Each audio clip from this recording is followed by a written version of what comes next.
ઓમ નમો ભગવતે વાસુદેવાય. પરસોત્તમ માસ ચાલે છે અને પરસોત્તમ માસમાં આવતી અધિક માસની વદ એકાદશી, તો એની વાર્તા છે કે ધર્મરાજા યુધિષ્ઠિરે શ્રી કૃષ્ણ ભગવાનને પ્રશ્ન કર્યો કે હે પ્રભુ, આપે મને અધિક માસ સુદ પક્ષમાં આવતી પદ્મિની એકાદશીનું વ્રત ફળ ને વિધિ તો કહ્યા. હવે કૃપા કરીને મને અધિક માસના વદ પક્ષમાં આવતી એકાદશીનું નામ શું છે અને તેનું મહાત્મ્ય શું છે તેની કથા મને કહો. ભગવાને યુધિષ્ઠિરને કહ્યું કે હે પુણ્યશાળી, સાંભળો. પરસોત્તમ માસમાં વદ પક્ષમાં આવતી એકાદશીનું નામ છે પરમા એકાદશી, અને આ પવિત્ર એકાદશી એ સર્વ પાપોના નાશ કરનારી છે. અને તેની કથા હવે હું તમને કહું છું, તે સાંભળો. પૂર્વે સુમેઘા નામનો બ્રાહ્મણ થયો. તેના પ્રારબ્ધે તેને દુઃખમાં લાવી મૂક્યો હતો. તેથી તેને ભિક્ષા માંગવાનું શરૂ કર્યું, પરંતુ ભાગ્ય યોગે તેને અન્ન ધન મળતા નહોતા. તેથી તે અત્યંત દુઃખી હતો. ત્યારે એની પત્ની એને આશ્વાસન આપતી હતી, અને બ્રાહ્મણ પત્ની દરરોજ પોતાના પતિને તથા અતિથિને જમાડીને જ જમતી હતી. જમાડ્યા પછી જે કંઈ વધે તે જમતી, અને જો કોઈ જમવાનું ન વધે તો એ નકોડા ઉપવાસ ખેંચી કાઢતી. પરંતુ ક્યારેય તે બીજા પાસે પોતાના દુઃખ ગાતી ન હતી, તેમજ પોતે ગરીબ છે તેવા રોદણા પણ રોતી ન હતી.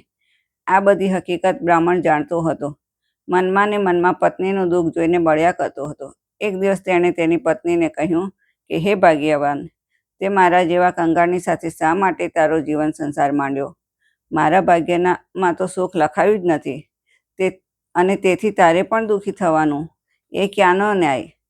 કહેવત છે ને કે જગતમાં વસુ વગરનો નર પશુ સમાન ગણાવા લાગે છે. તો હું શું કરું અને ક્યાં જાઉં તેની મને સમજ પડતી નથી. પત્નીએ કહ્યું કે હે નાથ, આપણું ભાગ્ય જ્યાં લઈ જાય ત્યાં આપણે સાથે જ જવાનું છે. તમારી સાથે મારા લગ્ન થયા છે, માટે તમારી હું અર્ધાંગીની છું, અને તેથી તમારી સર્વ સુખો અને દુઃખો અને કાર્યો અને મારો અડધો હિસ્સો છે.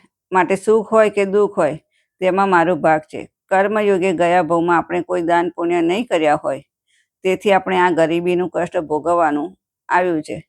પરંતુ મને ઠાકોરજીમાં શ્રદ્ધા અને વિશ્વાસ છે, માટે ભગવાન જે પણ કંઈ આપે છે તેમાં સંતોષ માની અને પ્રભુ કીર્તન કરતું રહેવું જોઈએ. એવી મારી માતાએ મને શીખ આપતા કહ્યું હતું કે હે બેટા, ઈશ્વર કહે છે કે ભૂખે મારું અને ભોય સુવાડું, તરની ઉતારું ખાલ. તેમ છતાંય જો તું મને ન છોડે તો પછી હું તને કરી દઉં ન્યાલ. આ ઈશ્વરનો ન્યાય છે. માટે શ્રદ્ધા રાખીને પ્રભુ ભજન કરીએ. આપણો કપરો કાળ વીતી જશે, ક્યાંય બહાર જવાનું નથી. તમારા જવાથી હું નિરાધાર થઈ જાઉં અને દુઃખી થઈ જાઉં. માટે ભગવાન ઉપર ભરોસો રાખી અને સંતોષ રાખીને અહીંયા જ રહો.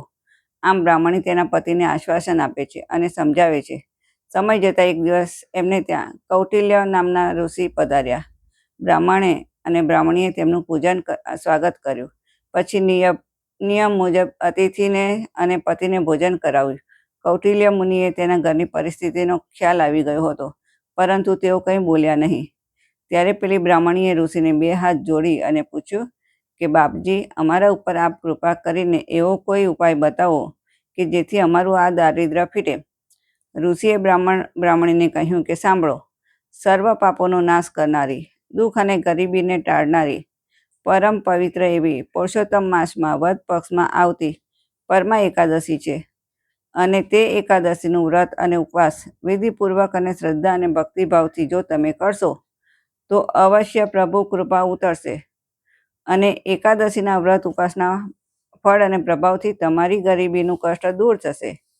આ વ્રત કુબેરે નામના દેવતાએ કરેલું, અને તેના ફળના પ્રભાવથી તેઓ કુબેર ભંડારી થયા હતા. અને આ જ વ્રત રાજા હરિશ્ચંદ્રએ પણ કર્યું હતું, અને તેના ફળ રૂપે તેમને પુત્રની પ્રાપ્તિ થઈ હતી.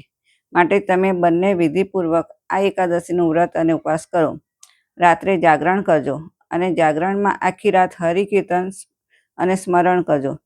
ભગવાન નારાયણ તમારી મનોકામના પૂરી કરશે. આટલું કહી અને ઋષિ બંનેને આશીર્વાદ આપી અને ચાલી ગયા. પછી તો અધિક માસ આવ્યો અને વદ પક્ષની પરમાં એકાદશીનો દિવસ આવ્યો. બ્રાહ્મણ અને બ્રાહ્મણીએ વિધિપૂર્વક એ વ્રત અને ઉપવાસ કરી અને રાત્રે જાગરણ કર્યું અને તેથી વ્રતના પુણ્ય ફળે તેમના દુઃખ અને દરિદ્ર દૂર થયા અને પરમ સુખ પામી અને અંતે તેઓ વૈકુંઠમાં વાસ થયો.